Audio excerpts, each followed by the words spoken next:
I'm Teresa Evans, the Director of the Office of Workforce and Career Development for the Graduate School of Biomedical Sciences at UT Health San Antonio. I'm here to talk to you today about the importance of networking skills for scientists. As a trained scientist myself, I have seen just how powerful understanding the nuances and key skills required to be a professional networker are in promoting your career. So today we're going to talk about building your network, why you should do it, and ultimately how to do it. Also, how to communicate with self-confidence, and then I'm going to provide you 10 tips for how to make small talk. So first, why should we build our network? Ultimately, we like to find friends, right? And also to learn from each other. As scientists, that's what it's all about, making connections, collaborating, and learning from each other. Additionally, we're always and should always be in search of new mentors to guide us through our career. And those mentors can be placed on what I like to call a personal board of directors. This is a group of individuals, and yes, I said a group, more than one, who come together to support you as you pursue a variety of different things throughout your career. And in order to build your network, and once you have it built, you need to maintain it. And one way to do that is with gratitude and writing thank you notes. And when I say write thank you notes, yeah, you can send an email that says thank you, but a handwritten note with a stamp placed in a mailbox and mailed to someone who has done something for you is very, very powerful and leaves a lasting impact. Also, far in advance, with those VIPs, I like to schedule follow-up meetings to make sure that we're staying in touch periodically, every 3 to 6 months. And finally, do not forget to keep your LinkedIn updated. In today's age, LinkedIn is the Rolodex of yesterday. We use it to keep track of all those individuals we meet when we're at conferences and at a variety of networking events. You also need to remember, as our research can become very, very taxing and take up a lot of our time, and we can be very passionate about our work, we need to remember to get out of the lab, to go and see people and make connections. But we don't have all the time in the world. None of us do. We're all very busy. So when you do that, remember to be strategic, to think about which events will result in the most impact. Where are those VIPs that you want to meet? Are they at conference A or conference B? And maybe they're coming to give a presentation at your university. Maybe you can meet them there rather than traveling across the country to go to a conference. Finally, remember, we can master small talk. Those are those short interchanges between you and other people that can often be troublesome, and we're going to talk about that today. And one major key to mastering all of these things is to ultimately be confident. So, I didn't say necessarily that you had to be confident every day, all day, and we all have moments where we're just not sure of ourselves. But what we can do all the time is communicate self-confidence. So, I'm going to read you this quote. "A flower does not think about competing with the flower next to it, it just blooms." And that's what I'm going to talk to you about today. Also, Vince Lombardi, one of the best football coaches of all time, says, "Confidence is contagious, but so is the lack of confidence. And a customer, or in this case, the person you're networking with, can recognize both." And so for that reason, in any interaction you have with another person, you need to master the skills of showing that you're confident. And so how do you do that? One, it's in the tone of your voice. Remember to speak loudly and slowly and clear enough that you can be heard and understood. Also, there's nothing wrong with a smile. When you smile, you look more relaxed, and it also communicates warmth and sincerity and openness. And then, eye contact. Research shows that 3 seconds of eye contact is all you need in order to make a connection. If you go too much or too little, it can become a little bit strange. So, practice your eye contact with the people around you. Think about, is it too much or too little? And ask for feedback from those that you know well. Stand up straight. I feel like there's a whole generation of scientists out there who struggle with posture, and I too am one of them. Remember, keep your shoulders back, your head up, and your weight evenly distributed on your feet. This is also true when you're seated. Remember to sit up straight. Keep your hands on the table and your feet firmly on the ground. This is really important in our career field because we do a lot of sitting, specifically around a table with our colleagues and peers in committee meetings and journal clubs. Keep your feet on the ground, your hands firmly on the table, and sit up straight. Show everyone in that room that you're confident about what you're talking about. Also, in those moments when we're nervous meeting someone new, we can forget to listen to what the other person's introducing themselves and what they're saying and what their comments are. So if you listen, you can then prepare what you're going to say next. So don't forget, don't just focus on you, also focus on the person that you're talking to. Shaking hands is something that is a custom around the country, but the nuances of that are different around the world. Here in the United States, we shake our hands firmly and we make eye contact and smile while we do it. I encourage you as scientists, researchers, and world travelers to research this particular custom before you go anywhere because it's different. Also, a way to get around is my handshake too firm or too soft is to extend your hand and provide the same level, firmness of handshake that you're getting. So whatever that person gives you, just give that right back. And you'll be sure not to cause any strange feelings or discomfort. Finally, business cards. We should all have a business card. There is no excuse anymore. You can order them on the internet for $30 or less, maybe even $10 or less at this point. All it needs to have is your name, your email address, and maybe that you're a graduate student at a certain university, but very minimal information. And when you want to get a business card from someone else, you ask, may I please have your business card? When you want to give your business card to someone, you say, may I please give you my business card? The important thing here is that exchanging business cards is an opportunity for you to show that you have respect for the person that you're connecting with and that you ultimately are a professional. So now we're going to transition into talking about small talk. And a quote from Marie Curie I think is really important because often people fear these kinds of interactions, but nothing in life is to be feared. It's only to be understood. So hopefully after the next few slides, you'll understand a little bit more. So number one, you need to take it upon yourself to reduce your anxiety when it comes to going to networking events. The ways to do that: do some homework. Know where you're going to go before you get there. Know a little bit about the people who are going to be there. Yeah, Google them. Why not? Also, remember, we need to first change the way we talk to ourselves before we ever worry about what we're going to say to the person in front of us. So how do you do that? Remember to say things like, the anxiety is coming from me and my beliefs, not the situation. I can do this.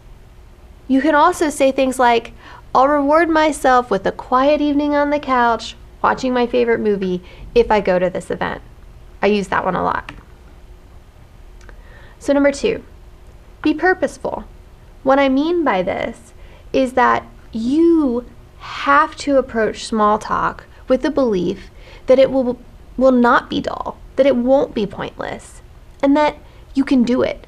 Because if you do approach small talk thinking, this is going to be a waste of my time, then the self-fulfilling prophecy will jump right in there, and sure enough, you'll feel as if it was not worth your time. Don't dwell on the negative. Turn things around. Instead of saying, I'm awful at this, say this is an opportunity to improve. And this one shouldn't be hard for any of you. You're all scientists, you're all researchers, you're all innately curious. That's what small talk is about. Be curious. Dig deep into learning about the person that you're talking to. Approach the conversation as if you're genuinely interested, which I think you will be, and carefully listen to the other person and provide thoughtful responses. But you need to prepare, and one thing you need to prepare is your introduction. Research shows that you have 1/10 of a second. 1/10 of a second. Because every 1/10, you're being judged by the person in front of you. That's what your first impression is all about. But don't worry. The individual who's judging you, which we all do, it's psychology, their confidence in that judgment changes every 1/10 of a second. So if for some reason you fumble at the beginning, if you pull it up in the end really strong, they won't remember the beginning part anyways. So prepare what you're going to say in advance. Practice that introduction in front of a colleague, in front of a mirror, in front of your pets. Know how you're speaking. Is it loud enough? Is it confident enough? Is it clear? Also, practice your handshake and have your business cards. So, what do you do first? After you make that introduction, remember, you can ask questions. That's what it's all about, investigating and understanding the other person. So, let that person you're talking to take center stage and ask questions like, what have been some of your biggest challenges? What are you most proud of?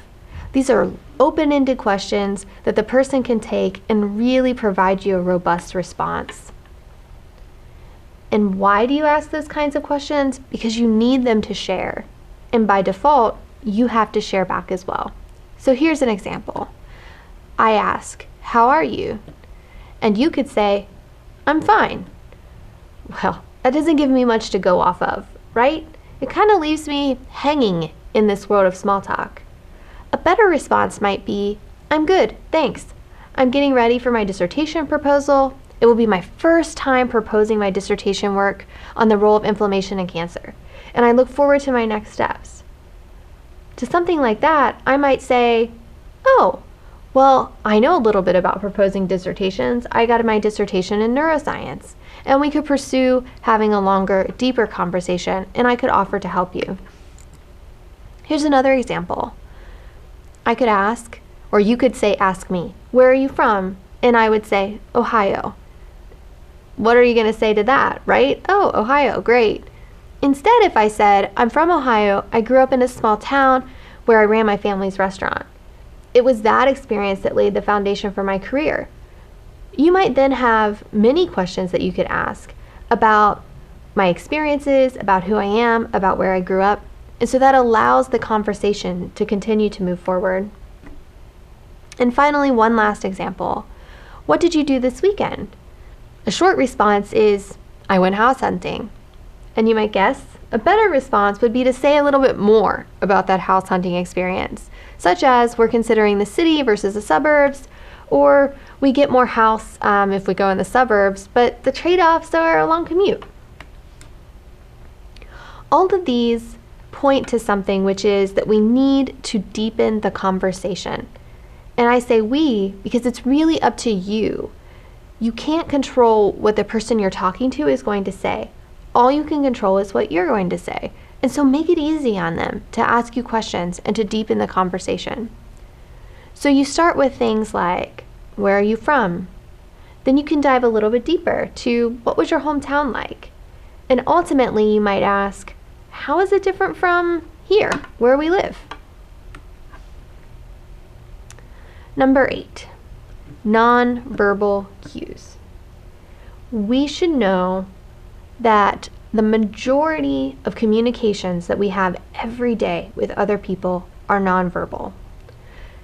In reality, 59% of our observations and things that we glean from other people come from facial expressions and body language, and the other 41% are tone and voice. This is why it's extremely important to practice your introduction in front of a mirror and to think about, what are my nonverbal cues? How am I standing? What am I telling the other person? One particular thing I see a lot, and is something I have to remind myself, is crossing your arms in front of you. When you do that, You stand, and you might be doing it because you're cold, for example. But the reality is it appears to the other person that you're closed off, that you're not open. Remember, in an exchange with another person, open your hands and hold them to your side. And this is one of my favorite slides because it's so incredibly important. Remember, no matter what you do, that you must be kind. Be kind first to yourself by thinking positive thoughts, and be kind to others all the time. Because this quote is very true. You must be kind, for everyone you meet is fighting a battle that you know nothing about. And as long as you remember that, and you smile, and you put positivity into every connection you make, you'll be a stellar small talker before you know it. So this almost last tip is to make proper introductions. And I bring this up because it's really important that you make introductions, not just of yourself, but of your colleagues. Often we go to conferences with lab mates or even PIs or mentors, and we walk into a networking session and there's that odd moment when you meet someone new and who's going to talk first.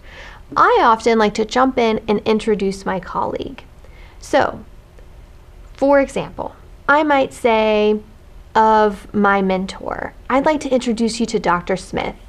He's a world-renowned neuroscientist who has done research on neuroplasticity for many years and published a million, okay, maybe not a million, but published several articles in reputable journals. But not only that, he's a phenomenal mentor. He sits down and gives time to as many students who ask for it, and he provides thoughtful and understanding guidance. That kind of an introduction in front of someone else really shows that you are a skilled small talker, but that you're truly genuine and sincere. And that's the kind of impression you want to make. So I encourage you to go out into the world today and practice that. Introduce someone that you know, whether it be in the line at a coffee shop or just around the lab. Make those introductions. And as you embark upon these opportunities, you can feel still a little bit anxious or nervous about it. One way to get over that is to take a buddy with you, right? So I take a buddy with me, and I do it for many reasons. One, I might need to get out of a conversation. We're talking for a long time and it's like, how do you get out of it? You use the phrase, I need. You might say, I need to go help my buddy Julie with something, for example. Or you might say something like, I've really enjoyed talking with you and learning all about your research. I hope we can talk again soon. However, I need to go talk with someone else, right? So using that phrase, I need, can get you out of a conversation, and also having a buddy with you can soften that. You can also use your buddy to rescue you. So you're in a conversation, the I need's just not working well enough. So how do you do it? I usually have an escape signal. So for example, you might have a drink in your hand at this event, and if the drink rises above your shoulder, your buddy knows that's the sign, come and get me, right? The buddy might walk over and say, Teresa, I want to come introduce you to someone, and that can easily pull me away from that conversation. Also, my buddies all know that one of my strengths is not remembering names. And so we've all been in those conversations where someone comes up to you and says, oh, it's so nice to meet you, Teresa. And you're like, oh no, I don't remember their name. Well, that's when my buddy jumps in and introduces themselves first. Hi, I'm Taylor. It's nice to meet you. And the person then replies with their name. And I'm like, oh, thank goodness. Now I know what their name is. Have those buddies readily available and prepare before you go. You guys can work out lots of things you can do together. So thank you for your time today. I really appreciate it. Here on this final slide are my contact information. I am readily Googleable. Reach out to me anytime. I'm here if you need help. Thank you.